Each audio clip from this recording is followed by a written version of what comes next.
नमस्कार. वेट लॉससाठी आपल्या भागात 3 प्रकारचे लोक बघायला भेटतात.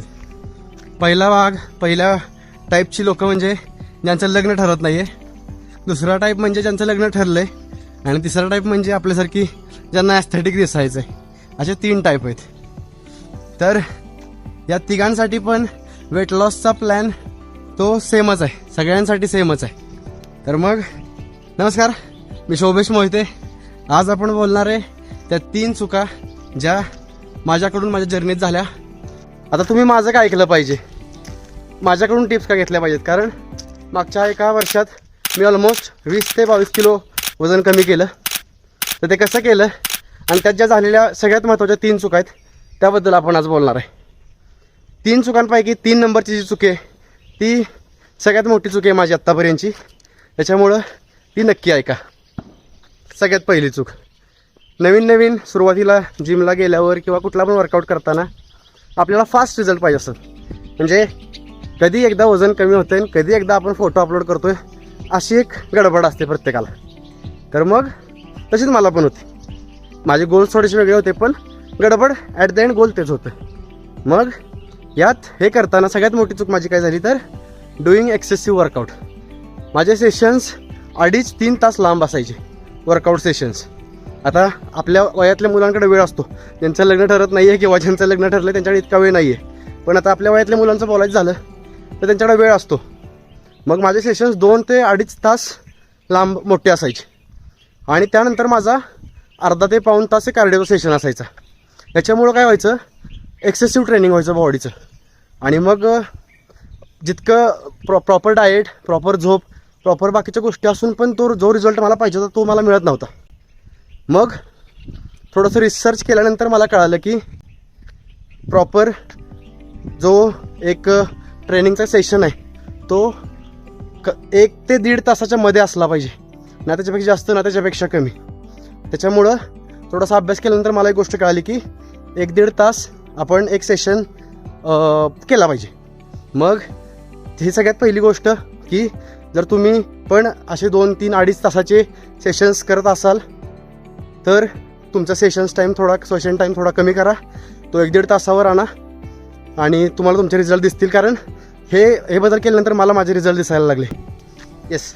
त्यानंतर दुसरी सगळ्यात मोठी चूक ती म्हणजे I was over conscious about my diet.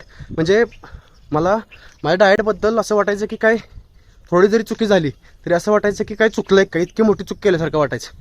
म्हणजे काय व्हायचं की थोडं जरी काय बाहेरचं आपण खाल्लं तरी असं वाटायचं की संपलं, आता वेट 200 किलो परत वाढणार. पण तसं काही नसतं, तसं काही नाही आहे. आपण जास्त कॉन्शियस नसलं पाहिजे. आपल्याला थोडंसं ही प्रोसेस जी आहे ना, तुम्हाला सांगतो, ही प्रोसेस जी आहे ना ती प्रोसेस मोठी प्रोसेस आहे. 1-2-3 महिन्यात वेट कमी करून देणारे खूप जण आहेत आणि 1-2-3 महिन्यात वेट वाढवणारे पण खूप जण आहेत. त्याच्यामुळं तुम्हाला सांगतो मी, ही जी प्रोसेस आहे ती खूप मोठी प्रोसेस आहे आणि ही प्रोसेस एन्जॉय करायचं मी विसरून गेलो होतो. फक्त मला माझं एंड गोल दिसत होतं, पण जी प्रोसेस आहे ती प्रोसेसच एन्जॉय करायचं मी विसरून गेलो. त्याच्यामुळं डोंट बी ओव्हर कॉन्शियस. जास्त कॉन्शियस होऊ नका. चीट डेज थोडेसे एन्जॉय करा, तुमच्या आवडीच्या मील घ्या, स्ट्रिक्टली फॉलो करा डाएट. जो तुम्ही डाएट जो तुम्ही फॉलो करत असाल तो तुम्ही स्ट्रिक्टली फॉलो करा. पण जे तुम्ही चीट डे किंवा जे तुम्ही थोडंसं एक्सेप्शन दिलं स्वतःला की या वेळेत मी थोडंसं एन्जॉय करणार आहे, मला हे खायचं आहे, मला त्या माणसासोबत इकडं जायचं आहे, त्या व्यक्तीसोबत थोडंसं एन्जॉय करायचं आहे, तर ते करा. ते मिस करू नका. कारण ही प्रोसेस अशी एन्जॉयबल बनवा.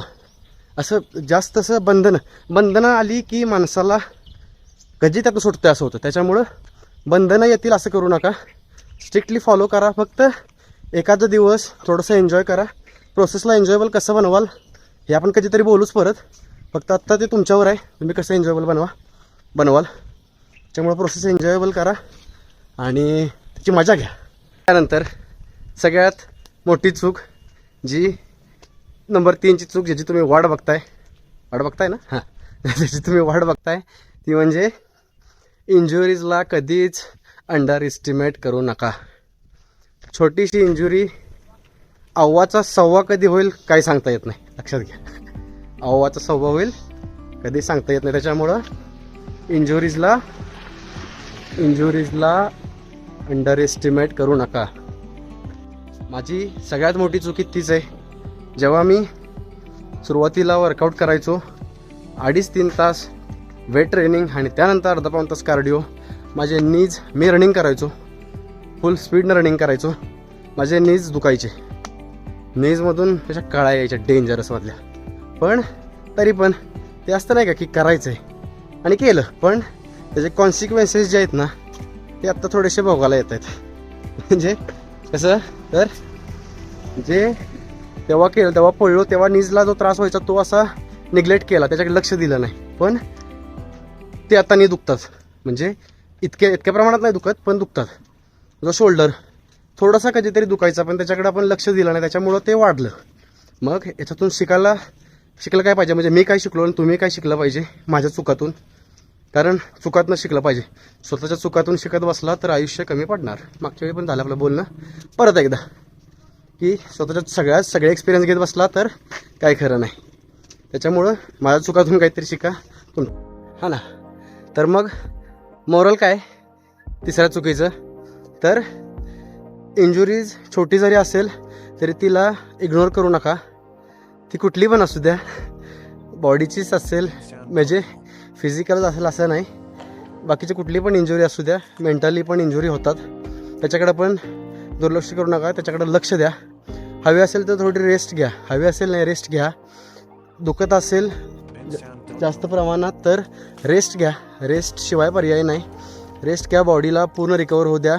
किंवा तुम्ही जर मेंटली इंजर्ड असाल तर थोडंसं ती बाजू पण थोडीशी रिकवर होऊ द्या, थोडी रेस्ट घ्या आणि मग परत फुल ताकदीनं परत उतरा. असं मी तुम्हाला सांगेन. तर चला पुन्हा एकदा आपण त्या 3 चुका पहिल्यापासून थोडंसं त्याच्याकडं रिकॅप करू. पहिली चूक म्हणजे एक्सेसिव्ह ट्रेनिंग.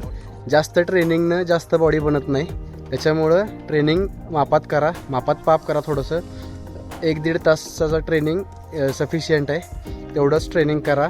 आणि जो कार्डिओ आहे तो पण थोडासा, जर तुमचा बॉडी वेट, तुमचा BMI जर थोडासा, BMI आपण पुढच्या व्हिडिओत बोलू, पण तुमचा जर बॉडी मास इंडेक्स जर ओव्हरमध्ये असेल तर तुम्ही रनिंग करणं टाळा. म्हणजे तुमच्या जॉईंट्सवर जो लोड येतोय तो थोडासा कमी होईल आणि इंजुरीचं प्रमाण कमी होईल. असं एक्सेसिव्ह ट्रेनिंगचं जी पहिली चूक मी केली ती तुम्ही करू नका. दुसरी चूक म्हणजे डोंट बी ओव्हर कॉन्शियस. जास्त कॉन्शियस होऊ नका तुमच्या डाएटबद्दल. थोडंसं चिटिंग चालतं, जास्तच प्रमाणात स्ट्रिक्टली फॉलो करा, 100% फॉलो करा. फक्त जास्त ओव्हर कॉम्प्लिकेट करू नका थिंग्सला, सिम्पल ठेवा. 100% होणार, का नाही होणार, झालंच पाहिजे. आणि त्यानंतर तिसरी सगळ्यात मोठी चूक, इंजुरीजला निग्लेक्ट करू नका. तसंच बॉडीला स्ट्रेच करू नका. जर दुखत असेल, जर थोडंसं मेंटली फिजिकली त्रास होत असेल, रेस्ट घ्या, प्रॉपर रेस्ट घ्या, पूर्ण रिकवर व्हा आणि मग परत उतरा त्याच ताकदीनं. 100% गोल विसरू नका आणि करत राहा प्रयत्न. तर येस, चुका भरपूर झाल्या आपल्या. आता चुकांसोबतच एक बोनस टिप तुमच्यासाठी खास.